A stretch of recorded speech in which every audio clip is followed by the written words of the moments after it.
Good morning, I'm Rosalind Pryor, speech language pathologist and educational diagnostician, and I'm here to talk to you again about in-person educational settings during this pandemic, and about the physical and school environments and how they're going to look different when children go back to school, or as they go back into school and back out of school and back into school again.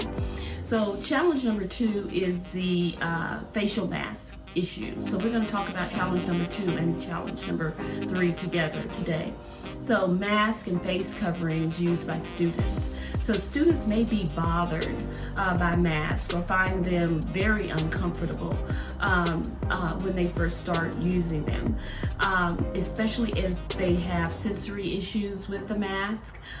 They won't be able to see facial expressions and other visual cues that aid in the communication process, especially that nonverbal communication process with their peers when you have that solid face covering on your face. So how can you as a parent prepare your child for this? Use social stories on wearing masks. There are things on the internet, that social stories that you can Google, and I will try to put some in the comment box, that you can Google regarding telling your child how it's going to be with the face mask in the schools. Make the face mask decorative and personalize it for your child. That's also a good way to identify your child's face mask from another child's face mask. Sometimes they all begin to look alike if everybody has a black face mask or a white face mask. So personalize your child's face mask. Have them practice wearing the face mask at home for longer periods of time if you're anticipating your child going back to school. And that's going to help them increase the tolerance of having the mask on, and help them identify a mask model, someone they look up to that wears a mask on a regular basis. It could be their doctor, it could be someone in the community that wears a mask, it could be someone in their household that has to wear a mask all the time, but help them identify that mask model, someone that they can look up to that wears a mask.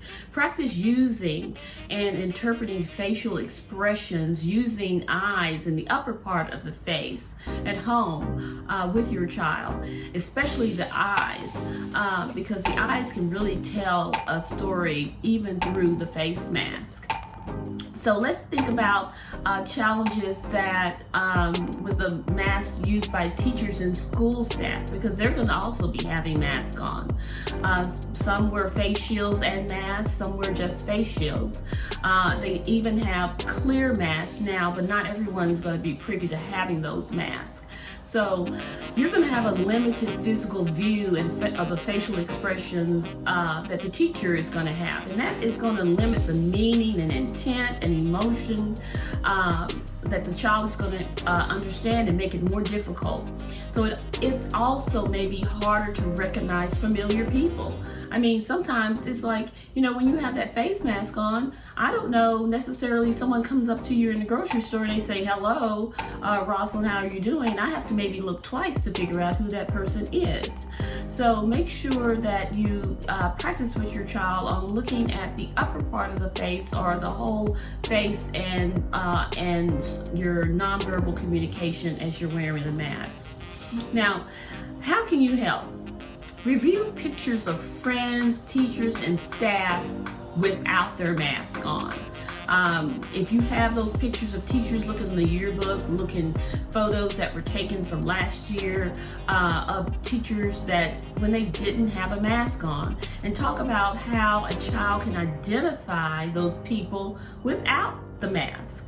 Focus on their attention on the person's eyes, their hair, and other distinguishing features. If they have big ears, you may want to focus on those big ears. If they have big eyes or bushy eyebrows, focus on those things that may give that person's identity away.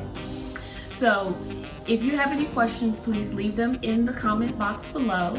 If you like this video, please give it a thumbs up and subscribe. Thank you, and have a great day.